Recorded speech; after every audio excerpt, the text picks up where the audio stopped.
really are at least 2, if not 50, large-scale separate divisions of concern about cyber war or cyber attacks. And those are, in simple terms, economic and military.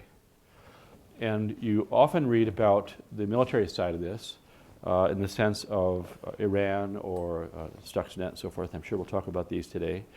Less often do you read about the economic part of it. I think mostly because it's a more complicated story. If you look around the world today at the major players in the post-information age, it's easy to say that technology drives the economy. Obviously, the primary asset of technology is IP, it's intellectual property. So we can look at intellectual property, we can try to imagine where is it created on a daily basis and how does it move. And if you have that map in your mind, a global map of that in your mind, put big red arrows where it's embedded and where it moves, whether it's moved by theft or moved by dislocation somehow, it could be spying, it could be purchase, it could be forced disclosure, whatever it is, that map is the best map I know of to predict wealth in the future. In 2007, Jonathan Edwards, who was then the head of GCHQ in Britain, sent a letter to all 300 of the top CEOs in Britain in which he said, if you believe that your crown jewel IP is still safe, you are mistaken. In fact, I believe it's possible now at this stage, this advanced stage of the game, for that level of economic parasitism to exist that would actually slow down the global economy. I really believe that we should have some geo-cyber stability. And there are 4 basic premises, and one is that I believe a certain amount of critical infrastructure should be declared sacred and off limits for attack. And people can say, well, gee, that's pretty bold. How could we possibly do that? Look at Iraq War. We went in and we destroyed the communication systems. Yes, that's true, but we have engaged in cyber warfare, cyber conflict activities probably more than any other country. And so I believe that we actually should be advocating that there be a guaranteed minimum stability, critical infrastructure to protect unnecessary destruction and harm and suffering. When the internet is the central nervous system of society, we need to have some basic amount of it protected, or all of society will be harmed. This should be a pretty horizontal discussion because as far as I'm concerned, the issues of cyber are very emergent, very fuzzy, very open to interpretation. We're kind of like 3 minutes into this movie. We don't know how it's going to turn out. There will be many unintended consequences of whatever actions are taken. And to quote William Goldman in a different context, namely Hollywood, nobody really knows anything. What we've seen so far in terms of activity in the cyber realm is very much evidence of an innovation war. You know, there's a big problem, we figure out how to deal with it, but the way we deal with it leaves behind technical traces that allow other people to platform on that technology and get a lot smarter, as was unfortunately the case with the Stuxnet virus. So, you know, there's a call and response kind of quality, and a lot of this materially depends on innovation capability. North Korea has over 1,000 cyber warfare specialists in 4 separate commands. China has unknown thousands of specialists who are, from a military perspective, who are trying to exploit the fact that, you know, China doesn't have 12 aircraft carriers, they don't even have 1. But, you know, if they can figure out smart ways of spoofing our installed base of expensive assets by being smart and using cyber, well, that's a pretty good return on investment. This notion of war is kind of one model of what's going on in cyber conflict. We don't even, in many cases, in most cases, know who these adversaries are. You know, cyber is perfectly set up for false flag operations, for people to utilize proxies, for people to hide their intentions in a very big way. This past August 15th, in Saudi Arabia, 30,000 computers in Saudi Aramco were attacked, and when you turned them on, you saw a burning American flag, and critical data sets were completely wiped out to the point where a large percentage of these computers had to be discarded. Okay, I mean, so this is not like a hypothetical situation anymore. That is a very real event. We have our Secretary of Defense, Mr. Panetta, who just basically 4 weeks ago, you know, interviewed in the press. We are facing a cyber Pearl Harbor. Now, is that, I ask you, the right metaphor? Well, questionable. So in Pearl Harbor, yes, we were unprepared. I'm not sure we're unprepared now. We have Cybercom. We actually have, you know, lots of smart people who are trying to figure stuff out. So we're not completely flat-footed.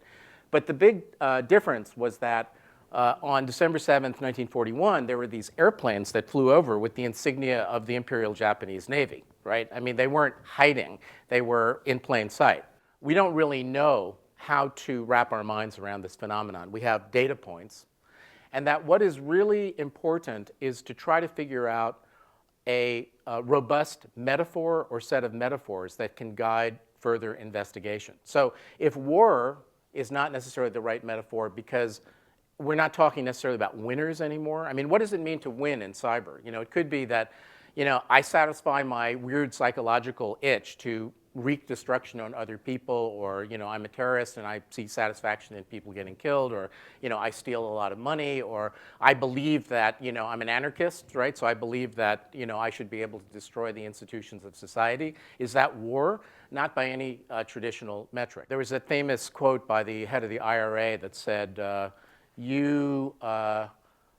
we just have to be lucky once, you have to be lucky every time. Well, that's kind of a little bit the way it works in cyber if you're sitting as the head of Cybercom. It's like your goal is security and having nothing happen, right?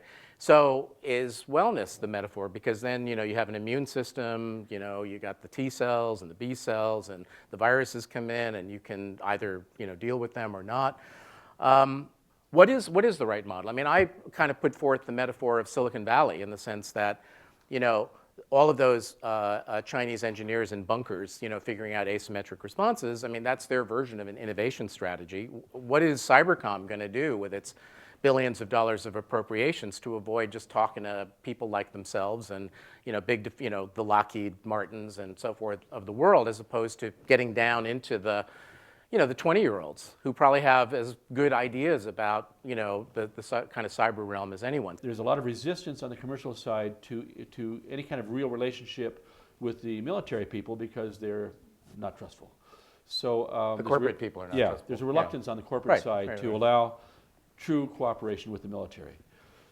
Would you comment on that for a minute? Yeah, sure. So this is actually a very real issue and part of what I would consider to be included in the innovation agenda for our country vis-a-vis cyber, which is, you're right. I mean, the military is probably the largest body of, you know, intentional work on, you know, methodologies and strategies for addressing this issue. With exceptions like DARPA, the military has not been that great at being able to speak the language of the commercial sector, reach out to the commercial sector, and also get beneath the behemoth companies to the startups and the, you know, domain experts and the smaller kind of entrepreneurs. At the same time, you said the issue of trust, and I think that's very real. If I'm a company and I got hacked, robbed, you know, plundered, blown up, whatever, I may or may not be completely forthcoming about what happened because I may be embarrassed. I may, you know, want to keep that information to myself. So the question of how to create the right kind of rules of engagement for collaboration are very material and don't exist right now. And we have a situation which I won't describe in detail where the NSA was aware of an attack, told the attack victim, they said, no, we're not being attacked. They said, yes, you are being attacked. And now they're taking the stuff out of here, and they know that's not happening, and then they finally realize what's happening. So it can be that one agency knows, or one group of military-related people knows, but the attack victim doesn't know. Well, exactly. And there's been a crescendoing tempo of attacks on U.S. financial institutions just over the last few months, I mean, in terms of intrusions or attempted break-ins of one kind or another. So, you know, the military monitors this, or Cybercom monitors this, and it is in possession of information.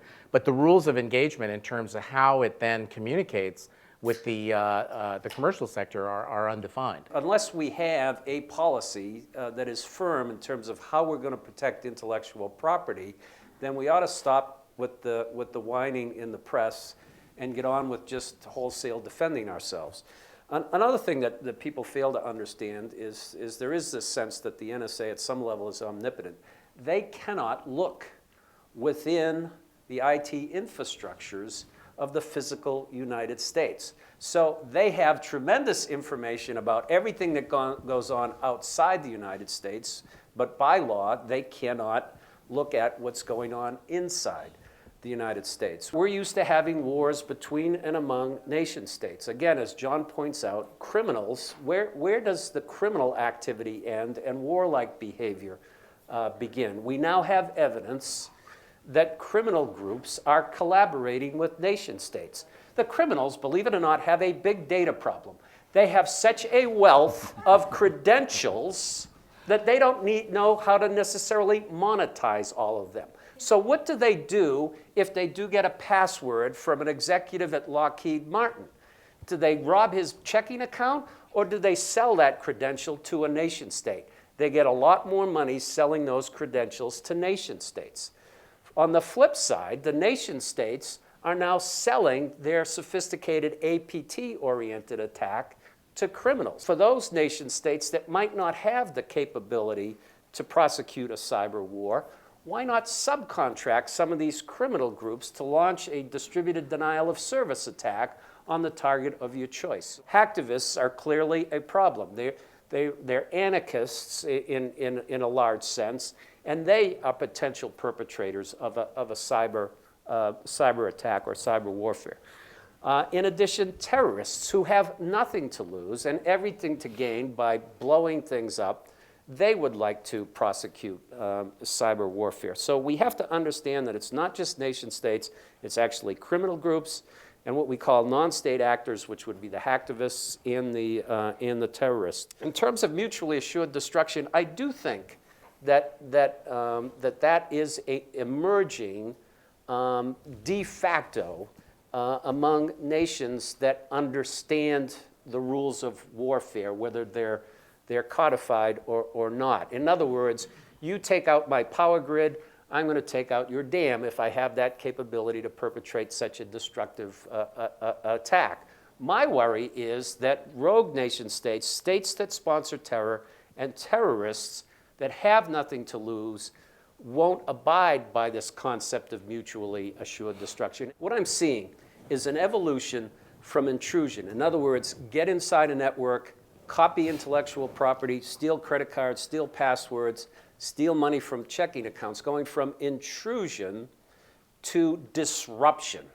And the example that John gave of the distributed denial of service attacks on the New York banks is clearly an example of disruption. If you're going to have economic sanctions on my company, if you're going to unleash something like a Stuxnet on me, if you're going to do something to me in cyberspace, I'm going to come after you with at least a proportional attack to disrupt you. And if I get even more sophisticated, I go to the next level, which is to destroy something. I believe that in the next 12 to 18 months, I could see, in terms of either disruption, and hope to God not destruction, but I could see, at least in terms of disruption, I would say that there's a good probability in the next 12 to 18 months that we will see a disruptive event in this country.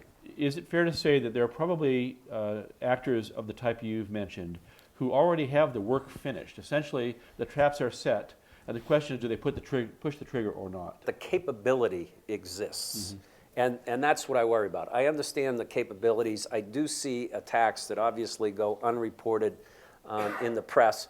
What I also know is how open we are. 10 years ago, there were only a couple of points of ingress and egress. It was okay to have a perimeter-oriented defense. Now, with cloud and mobility, there is no such perimeter. Right. And we spend way too much of our budgets on prevention and not enough on detection and the ability to respond timely enough to prevent some catastrophe or to prevent some loss. We really have to start migrating our security infrastructures to ones that are less focused on prevention and create a balance between prevention, detection, and response. And if we don't do that, we can't set up true defense in depth. Our challenge as a group, if you're concerned about this, is not the different pieces that you hear that are all true, but how to raise the level of concern in the minds of people who are running corporations so that they allocate greater budget for this and greater time and greater personal resources so that they really convince their own people that this isn't 19th on the list, this is number 1 on the list.